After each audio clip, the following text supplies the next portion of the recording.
Excellency, Ministers of Health, Science and Technology and Education and Gender, Professor Frank Songbird, Chairman of Executive Board and Family Board of Merck,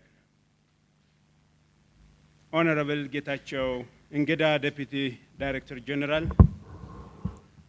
Your Excellency, Professor Afwerki Kasu, State Minister of Science and Technology of Ethiopia, Your Excellencies, UNESCO Ambassadors in Africa, ladies and gentlemen, welcome to Addis. Welcome to the capital city of Africans. And again, welcome to the capital city of your grandmom, Lucy, which symbolizes Ethiopia as the origin of humankind. It's an honor and great pleasure for me to open the second UNESCO Merck African Research Summit of 2016, which is co-hosted with the African Union and organized to provide a unique opportunity for Africa's young scholars and scientists to share their recent research findings with scientists from Africa and other parts of the world. This summit is also expected to provide opportunities for participants to learn on the development of scientific evidences, focusing on the current theme and preparation of a roadmap for the future undertakings. Moreover, I'm confident that participants will view the summit as a platform and an opportunity for scientific society, networking, and career development.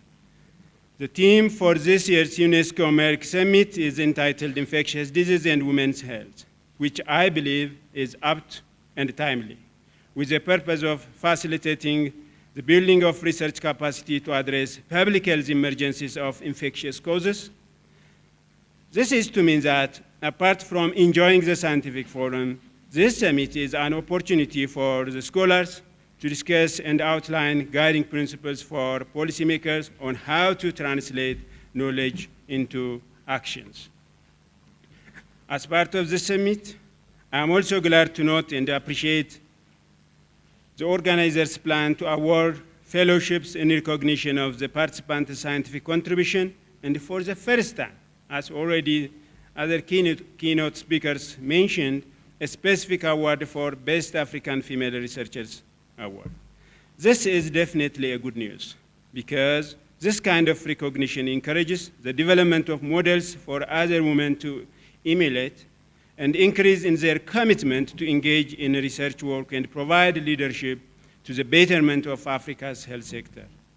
It is a known fact that encouraging and supporting researchers is also enhancing the development endeavors of the sector. Specific to African female researchers, who are the key drivers of health in Africa, empowering and advancing their contribution should be a priority in our health sector development plans.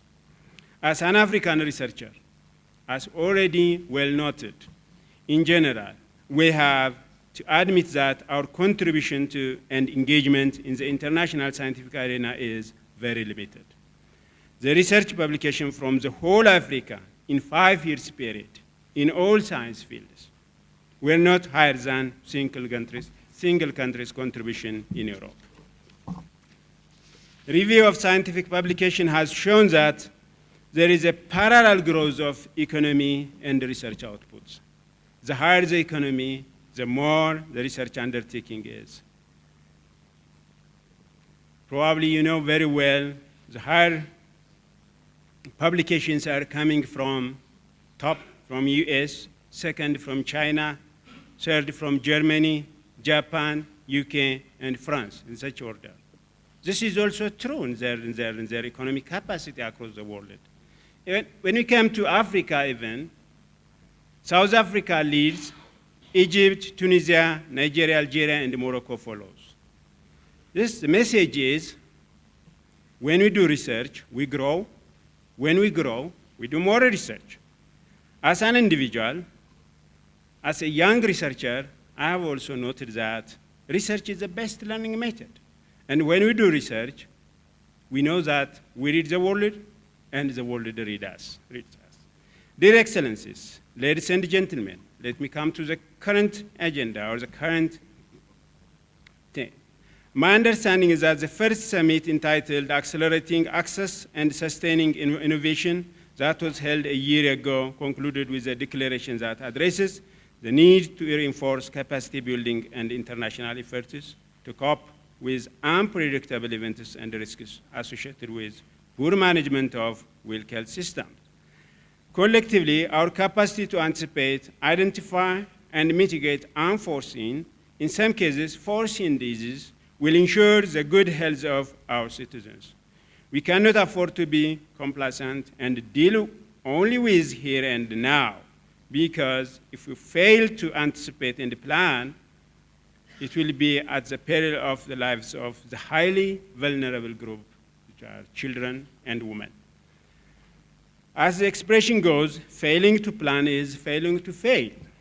Specifically related to the issue of women and health, I want to note that women are at high risk for infectious disease, claiming 15 million lives globally. Therefore, we have to work hard to reduce such a health disparity and reduce the burden of disease among women. To this end, as highlighted in the objectives, this summit is important because we purposefully build research capacity in the African health research community with a special focus on women's health and emergent infectious diseases.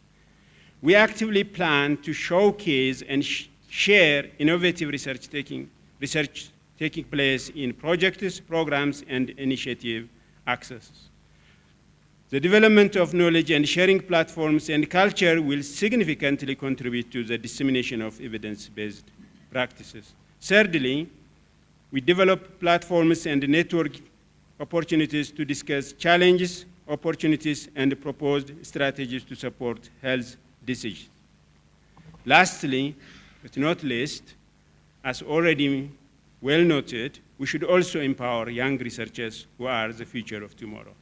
Finally, this summit, as you dialogue to contribute to building research capacity in the African research community, with a special focus on infectious disease and women's health, I wish you a productive summit and a pleasant stay in Addis. I declare that the second UNESCO Merck is officially open. Thank you.